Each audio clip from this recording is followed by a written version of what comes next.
Good afternoon, and welcome to Man Cave Meditations. Let's dive in.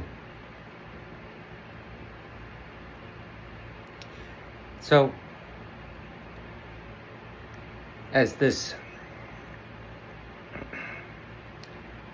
Epstein scandal saga continues to dominate MAGA world, Trump world, our world, America's world, the world.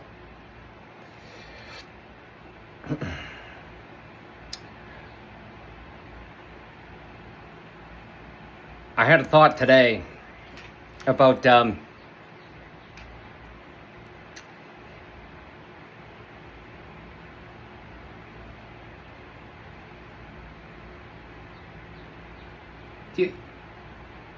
anyone who has a family, or we've all been in families, we've all gone, anyone who's gone on a family trip, be it your current family or the family you grew up in, a trip in a car. And at one point on that trip, could be hours between stops on the highway, wherever it is. And, assuming everybody's not sleeping, everybody's awake, and then all of a sudden there's an odor in the car. Something stinks. Right? And someone passed gas. And unless you have that really honest person in the family that says, I did it. No, everybody's going to deny it. Right? So all of a sudden everybody's like, who did that? Oh, who did that? And the best case scenario is if you're traveling with your dog, because it was the dog. It's always the dog who did it. It was always the dog. It's always the dog. They blame it on the dog. What are they going to do? Of course they did it. Right? Blame it on the dog. But in the end, regardless of who did it, that stench is there. You may not be able to find out the culprit who did it. Right? Little confession here, when I would do it, it would get to a point where I just have to let a little bit out. You'd almost like count to 10 in your head until you realize that someone was going to find out. Who did that? Oh, who did that? And then all of a sudden I would who did that? It was the dog. The dog did it. Blame it on the dog.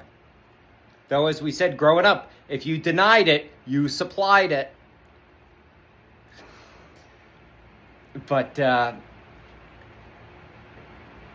anyway, we've all experienced that, and this Epstein thing, it's like that. It is something stinks, and we may at one point realize exactly what happened, but as we currently are right now with what we know, we just know there's a stench. It stinks. It's a stench. And part of that stench is our current president. He's part of the stench.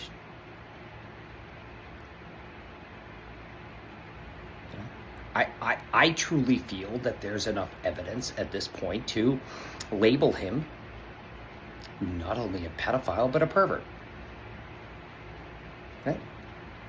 He's on tape talking about grabbing women by the, by their genitalia. He would own these teen modeling competitions and brag, like on the Howard Stern show, about going back behind stage, seeing these young girls naked or dressing for these 15, 16, 14 years old. He would just walk back there, 40-year-old man. Or whatever. Younger, early 90s. Walk back there. Is everybody okay? Naked girls back there. That's abuse right there. And you brag about it.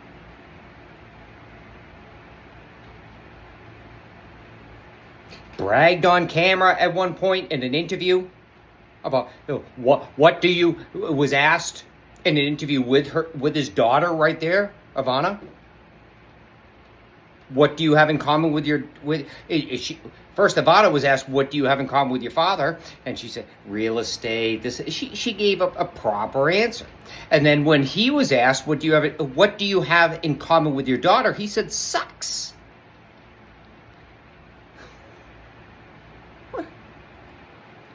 Another interview when he's next to Marla Maples in the early 90s, his second wife, who had recently given birth to his daughter with her, Tiffany.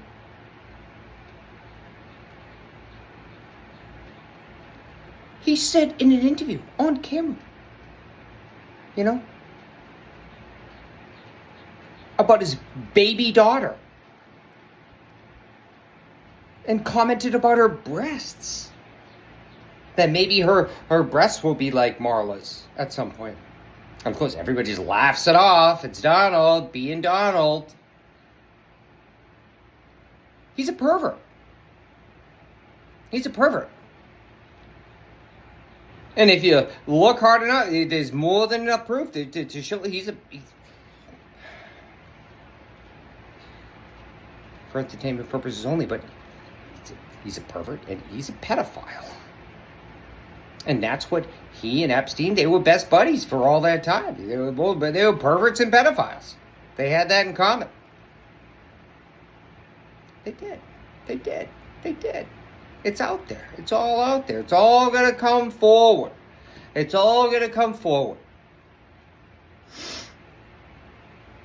And as he grows, as he deepens rather in his state of dementia, because I feel like all this stress, everything, he's been in a state of dementia for quite some time, and now it's just accelerating. It's accelerating, And as I watch the pundits, the mainstream media and the independent media, they try to put all the dots together and figure out what he's doing, or why is he doing this and why is he doing that, right?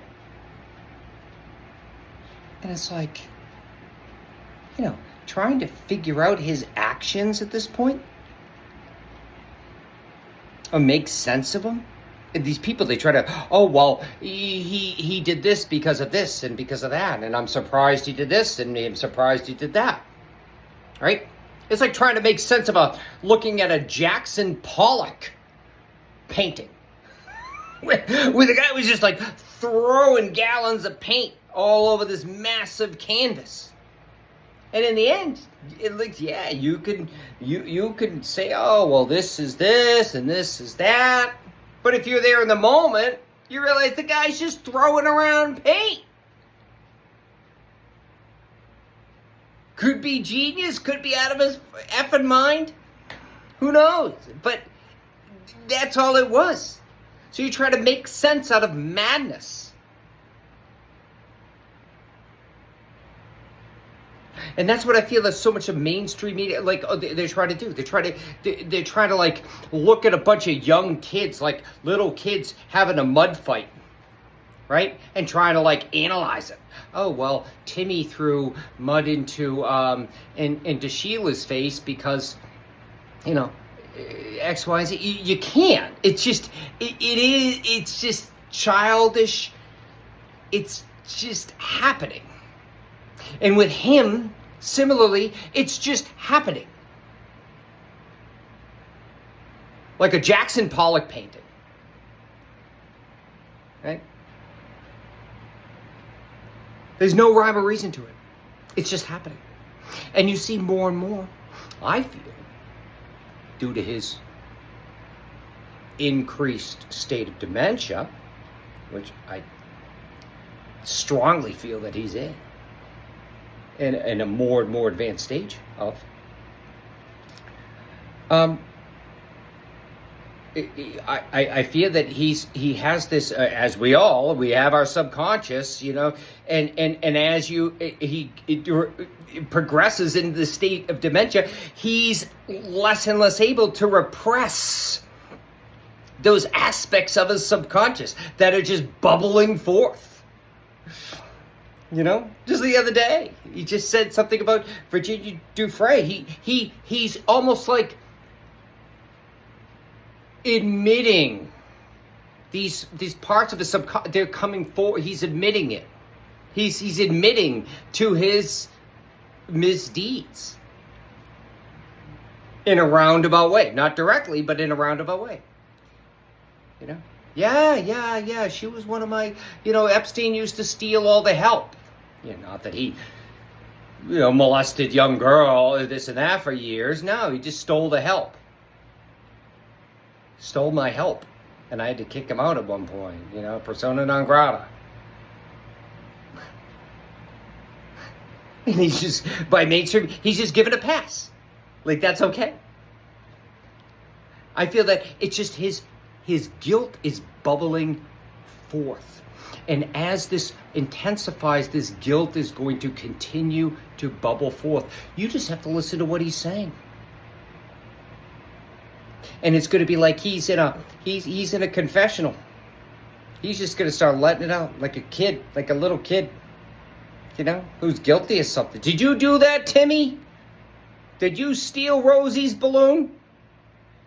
No, I didn't. Did you? Tell me the truth. I did. I took it. You're right. I took it. I'm sorry. I took it. Can I go back to playing? No, you got to take a timeout. He's acting more and more like a child. It is in his increased state of dementia. He's less and less able to repress these negative aspects of his own subconscious. I feel that. His shadow is just coming forth. Like the Jungian, Carl Jung, the Jungian shadow. It's coming forth. And he can't put it down anymore. You're going to see that more and more and more. He's going to be like he's going to start telling the truth. I feel that. And these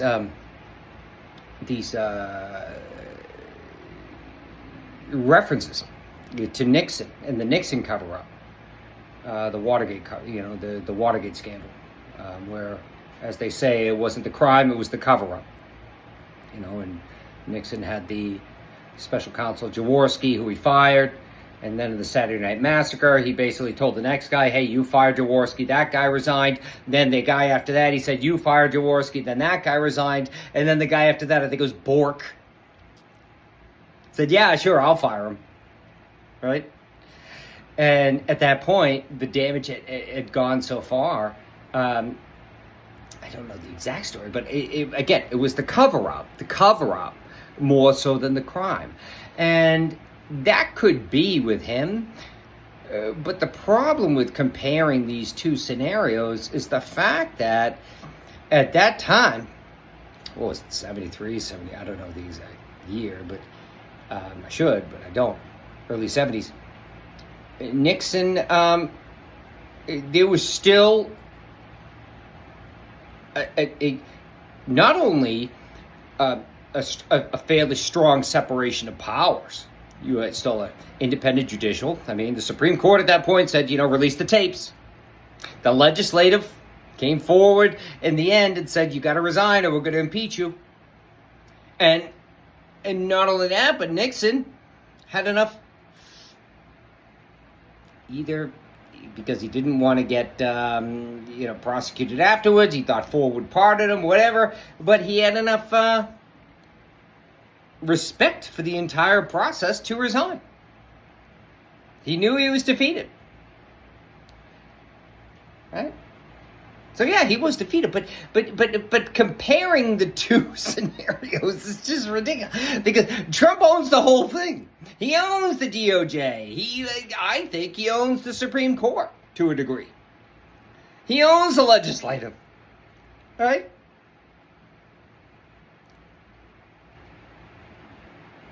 So as opposed to that time, where these systems all held, legislative held, Supreme Court held, right? These people, the people around him, they resigned instead of doing the Saturday night. They resigned. Whereas now, he has the legislative, he has the court, and all the people around him are just ready to wipe his ass, do his every whim. Yeah. So it could be the cover-up, but the fact is that everybody around him, they're all loyalists. There's no independence, so you really can't compare the two, right? Whereas Trump, again, he's like the captain of the Titanic that's just going to be like, I'm going to go down with the ship and you're all going to come with me. I could give a shit about any of you. You're all going to come down with me. I could care less about the ship or anybody on it. So I feel that, again, any reference to that time, it's just, at this point, it's just null and void. We are in uncharted territory. We're in completely uncharted territory at this point. So, and moving into the Democratic Party, they're polling historically low polling, historically low, awful, historically low. And I've spoken about Schumer and Jeffries enough at this point, but I swear to God, when I see a picture of the two of them standing next to each other, and Schumer with that shit-eating grin on his face, it's just like, no wonder why your polling is so low. You get two people, can't speak, can't command authority, right? Can't fight. Have basically been absent, for the most part, absent for the past 6 months. Where it's been your job, if nothing else, than to fight. You've done literally nothing. Right? And so you've lost credibility with the American people. And the American people who see, they look at the leaders. You always look at the leaders. Right? You need new leaders. You need new leadership. You do. You just do. Right? And it's also the fact that the whole party, as similar to the rest of politics, but the Democratic Party is beholden to big money. AIPAC. Right? And people aren't stupid. They see what's going on in Gaza. And again, Gaza is one of several atrocities that are going on in the world. You have starving people in South Sudan, in many places. But Gaza it seems to be a systematic, it's a textbook definition of genocide. And I don't know if you've seen some of the pictures of these kids, or anyone who has kids. And when your child is hungry, you go in the United States, you go and get them food. And the majority of places in the world, you go and get them food. Or if you don't have food, you go and get food and you bring it back. But I can't even imagine having a child, a baby, a child, any kind, hungry. And you are powerless to do anything about it. And with everything that has gone on, we are complicit in that. And I'm not going to simply blame the Senate. I'm not going to blame the I'm going to point the finger at our whole system. It's what's going on there. It's wrong. It's wrong. It's immoral. And I'm not saying that there aren't other immoral things going on in the world. I mean, we just canceled USAID. Hundreds of thousands of children will starve to death because we just,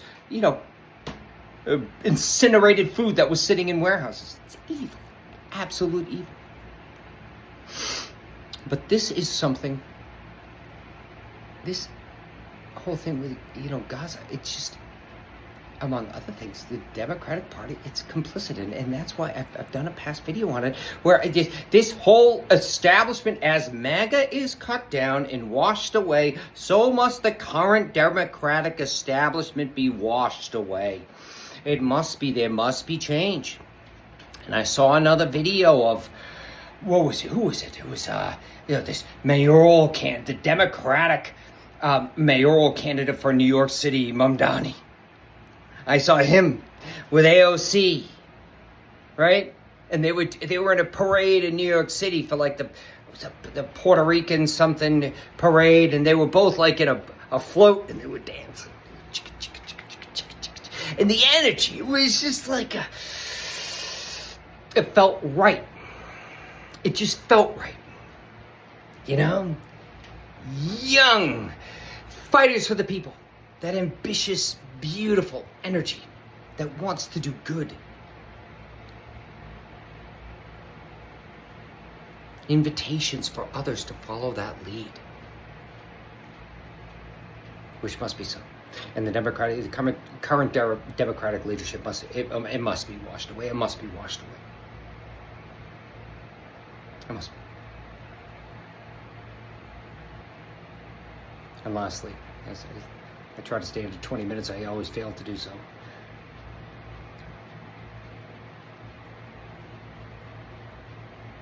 The era of Trump will end soon. I don't know how I know that. I feel it. The era of Trump will end soon, and it's not going to be like a normal presidential transition. No. If JD gets in, he's going to be you'll see all the Republican Congress. If somehow Trump is removed, health reasons, whatever, powers that be just want him out. Put JD in. JD's going to be a lame duck from day one, right? Because that whole fear of Trump that drove everyone, that's going to be gone, right? They're not going to be afraid of JD. They're going to find their spine. Right? They're going to stand up to him. And not only that, but Trump is the type of figure that he's going to want anyone who follows after him to fail. It's just the way he works. He has to be the biggest guy. He has to be the biggest, the best. So he's not going to support anyone who follows him. He's going to want them to fail.